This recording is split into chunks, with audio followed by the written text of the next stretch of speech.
cas de découverte d'une facette de l'homme de Dieu qui fragilise la vie des couples.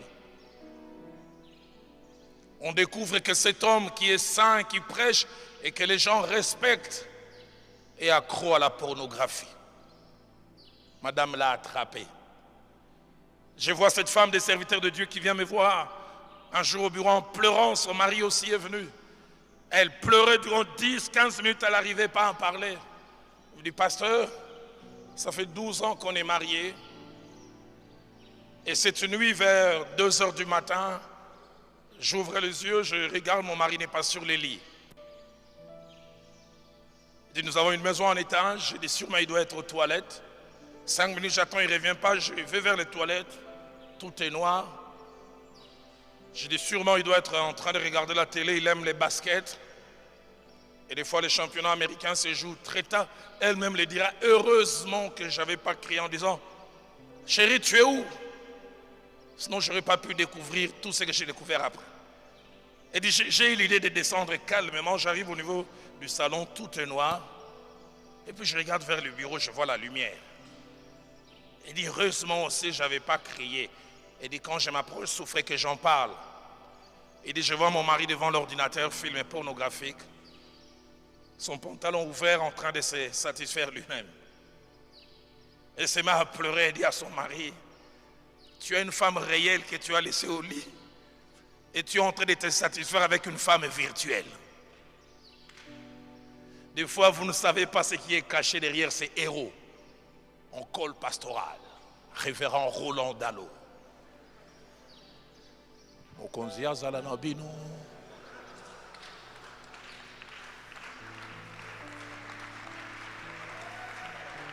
Heureusement que Dieu n'étale pas notre face B. Un homme de Dieu que je visitais en Amérique me cite un autre pasteur et dit, Dallot, si tu es mon ami, ne l'invite jamais. Lui, ce n'est pas un pornographe, lui-même, il est la pornographie.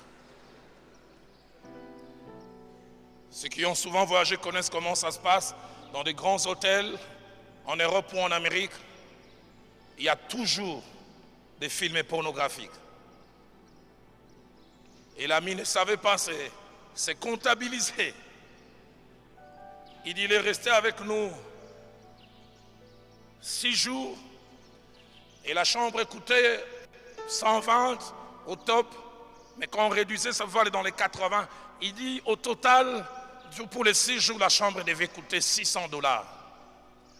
Le jour où je viens honorer la facture, je trouve 1400. Je dis, est-ce qu'il a suffisamment utilisé l'ordinateur? Il a téléchargé et tout est gardé dans l'ordinateur. On fait sortir chaque jour, regardez au moins 8 films pornographiques.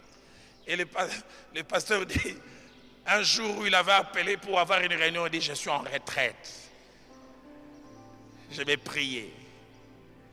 Ce jour-là, de 10h à 20h, il allait regarder 12. Il était en retraite. Et c'est comptabilisé, il a regardé tel film de telle heure à telle heure. Et quand il a présenté la facture à l'homme de Dieu, il dit, bon de la ponangaï, bon bangaï.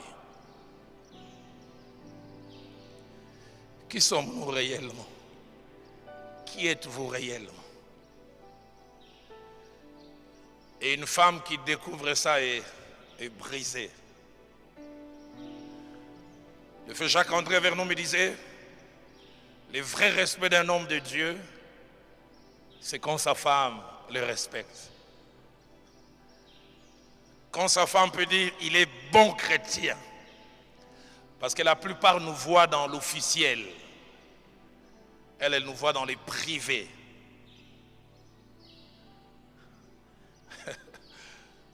Une femme me relate l'histoire. Elle a attrapé son mari dans ses histoires sales, la nuit du samedi à dimanche. Et il pensait que son mari allait désister pour ne pas prêcher dimanche. Mais dimanche, ils vont au premier culte. Il dit, pasteur, il prêche profondément. Les gens se lèvent au front du prophète rempli. Deuxième culte, même moment. Il dit au retour, je ne pouvais pas me contenir. Nous venions nous deux, il y avait silence. Je n'arrivais pas à me contenir. Il dit, je faisais comme un monologue, mais c'est à lui que je m'adressais. J'ai simplement dit à haute voix,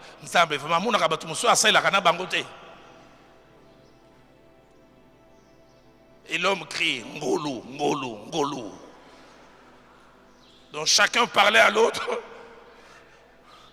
sans le viser directement.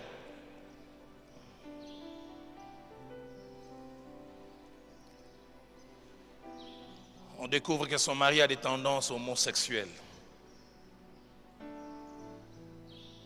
Je parle avec cette femme qui a assumé les responsabilités à côté d'un homme de Dieu. Je vois sa douleur. Au départ, elle voyait des tendances, mais elle se disait non. Et puis elle vient attraper son mari avec un jeune homme. Elle a eu à cacher ça assez longtemps, mais puis finalement, le couple a fini par voler en éclats. Conséquences physiques. Pour ma part, en matière de relations intimes, je parle aussi de la masturbation parce que la masturbation, c'est coucher avec ta main. Amen. Et je vous prie, arrêtez de vous masturber. Amen. Arrêtez de vous masturber. J'ai prêché dans une église et Dieu m'a dit de parler de la masturbation. Et lorsque j'ai fait l'appel, c'était la moitié de l'église qui est passée devant. Parce que le diable a dit aux chrétiens, tu peux le faire tout seul, comme ça tu ne pêches avec personne, mais tu pêches avec ta main. Lorsque tu t'habitues à te masturber avant le mariage, tu es en train de te déformer. Étant donné que quand tu te masturbes, tu le fais tout seul et tu te connais et tu sais qu'est-ce que tu dois te faire pour parvenir au plaisir. L'autre, quand il va t'épouser, il ne connaît pas comment fonctionne ton corps. Il peut se faire que malgré que tu es marié, tu continues à te masturber. Je vous assure, je connais une femme qui a attrapé son propre mari en train de se masturber, mais marié. Alors ne pensez pas qu'en développant une mauvaise habitude de masturbation, lorsque vous allez vous marier, cela va s'arrêter. Tu seras étonné que malgré le mariage, la masturbation te réclame, car si vous ne savez pas, dans le mariage, on ne couche pas tout le temps. Des fois, on peut se chamailler, se quereller, et pendant ces temps-là, il n'y a rien, mais la main est toujours disponible. Moi, je vous parle, hein. Alors, cette habitude-là viendra à ton secours lorsque vous allez vous quereller. Ainsi, tu seras un adultère dans ta maison. Mais ce n'est pas que tu couches avec une autre femme, ni avec un autre homme, avec ta propre main. Et au dernier jour, tu finis en enfer, tu es très étonné. J'ai péché avec qui? Tu as péché avec ta main. Arrêtez maintenant. Déjà, soyez libérés déjà maintenant que vous êtes célibataire. Sinon, en allant dans le mariage, vous pouvez des fois souffrir d'impuissance, vous pouvez souffrir d'éjaculation précoce, vous pouvez souffrir de frigidité. Quand tu le fais avec ton mari, tu ne ressens rien. Tu le fais avec ta femme, tu ne ressens rien. Et tu es très étonné, mais c'est à cause d'une mauvaise habitude que tu as acquise tout en étant célibataire. Si tu étais repenti, mais cela continue, fais l'effort de voir les serviteurs de Dieu, parce que l'une des choses qui brise la masturbation, c'est le partage. C'est l'un des péchés les plus secrets dans l'Église. Et lorsque quelqu'un arrive à partager, à le dire, à mettre à nu ce péché, sa puissance est anéantie. Cherche les encadreurs, va leur dire, j'ai un problème avec la masturbation. Il peut même se faire qu'à cause de cette masturbation, tu as du mal à te marier, car elle ouvre des portes à des maris de nuit et à des femmes de nuit. Car lorsqu'un homme se masturbe, il doit forcément se concentrer sur une image érotique ou sexuelle qui attire des puissances des ténèbres. Et chaque fois que tu te masturbes, tu ne le fais jamais seul. Il y a toujours un démon, une puissance des ténèbres qui est là, active, couchant avec toi. Couchant avec toi. Que Dieu t'ouvre les yeux et tu verras que tu couches avec un démon chaque fois que tu te masturbes. Et lorsque maintenant tu voudras te marier, ce démon t'accompagnera dans le mariage pour perturber ta sexualité. Une conséquence physique de l'impudicité.